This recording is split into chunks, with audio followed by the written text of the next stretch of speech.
Dua kasus kejahatan dalam sepekan lalu yang terjadi di Jalan Layang Pasopati cukup menarik perhatian warga Bandung. Modusnya hampir sama, perampokan berujung penusukan korban. Kasus tersebut setidaknya menggambarkan Jalan Layang Pasopati semakin rawan dari aksi kriminalitas. Apa yang sebenarnya terjadi? Bagaimana pemerintah kota dan polisi mengatasinya? Kita ikuti ulasan selengkapnya berikut ini.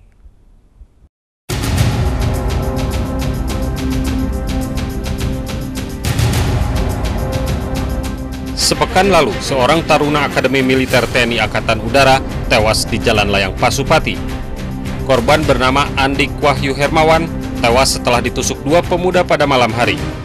Andik diserang dua pemuda yang menggunakan sepeda motor saat mengantarkan kakaknya menuju tempat pemberangkatan travel. Korban mendapat sejumlah luka tusukan di dada dan lengan karena berusaha melawan para pelaku yang akan merampas sepeda motornya. Aksi brutal para pelaku membuat korban rubuh dengan bersimbah darah hingga akhirnya nyawa Andik tidak dapat tertolong meskipun sudah mendapat perawatan di Rumah Sakit Hasan Sadikin, Bandung. Belum lagi memori kasus Andik terhapus dari ingatan, seorang warga kembali menjadi korban percobaan perampokan disertai kekerasan di Jalan Layang Pasupati pada malam hari. Korban diserang dua pengendara motor tidak jauh dari lokasi penusukan yang menimpa anggota taruna. Korban kali ini bernama Denny Hermawan, warga Desa Isola, Kecamatan Sukasari, Kota Bandung.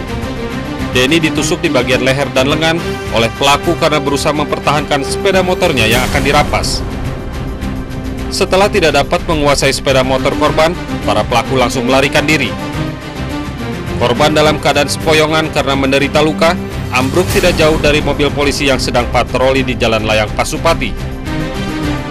Kasus yang menimpa taruna TNI dan seorang warga merupakan 2 dari 5 kasus kejahatan jalanan yang terjadi di Jalan Layang Pasupati selama tahun 2013. Angka tersebut merupakan data aksi kriminalitas yang dilaporkan dan ditangani pihak kepolisian, namun belum termasuk kasus kejahatan ringan lain yang tidak dilaporkan. Jalan Layang Pasupati yang memiliki panjang 2,8 km dengan lebar 60 meter tersebut, kini telah berubah menjadi jalan yang cukup menyeramkan jika dilalui pada malam hari. Minimnya penerangan jalan dan kondisi jalan yang relatif sepi di malam hari menjadikan jalur Pasupati kerap dimanfaatkan para pelaku kriminal untuk menjalankan aksinya.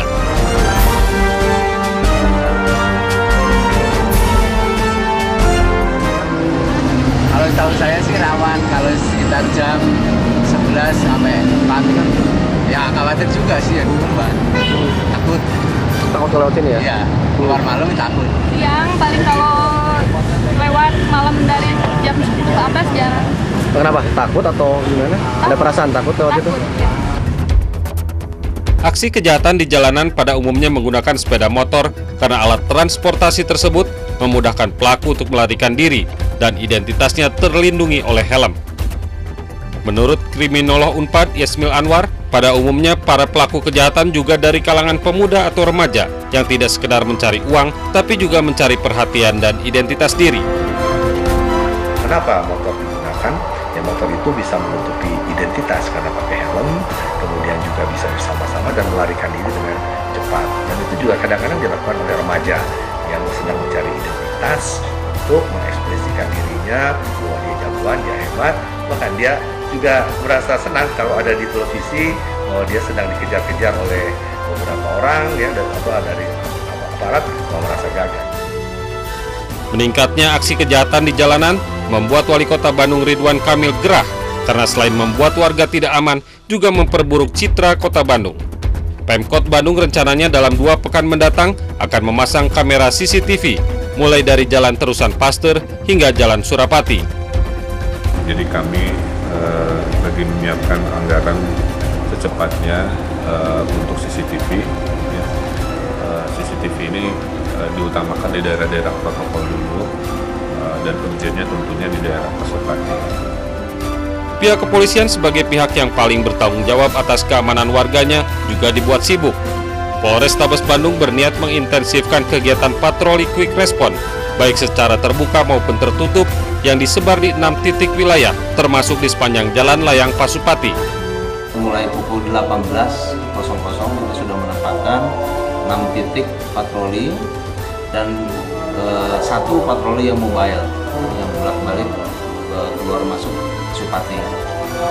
Jadi terus kita akan lakukan sampai dengan nanti kita evaluasi bahwa kasus-kasus yang terkait dengan curanmor yang berada di flyover Pasopati itu sudah bisa kita eliminasi. Jika pengamanan secara intensif hanya diberlakukan pada saat kejahatan jalanan meningkat, lalu apakah kejahatan jalanan tidak akan terjadi lagi? Tentu saja hal tersebut tidak menjamin. Oleh karena itu, kriminolog Yasmil Anwar lebih menekankan pentingnya kontrol sosial yang bermula dari tingkat RT/RW untuk meminimalisir kejahatan. Kan merupakan satu kenyataan bahwa kontrol sosialnya kurang. Nah, oleh sebab itu dari yang Anda katakan tadi, pemerintah itu harus membuat satu sistem keamanan berbasis RW/RT yang bisa berkoordinasi dengan Satpol PP dan juga berkoordinasi dengan polisi. Satu lagi pekerjaan rumah yang harus segera ditangani oleh pemerintah kota dalam melayani masyarakatnya. Warga tidak hanya butuh tertib dan nyaman, tapi juga memerlukan rasa aman agar dapat hidup bermasyarakat secara tenang. Dari Bandung, Billy Maulana Fikran melaporkan.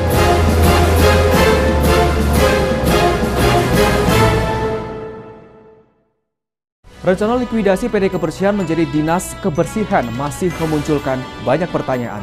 Perlukah? Ulasan selengkapnya sesaat lagi. Jabar Sepekan segera kembali.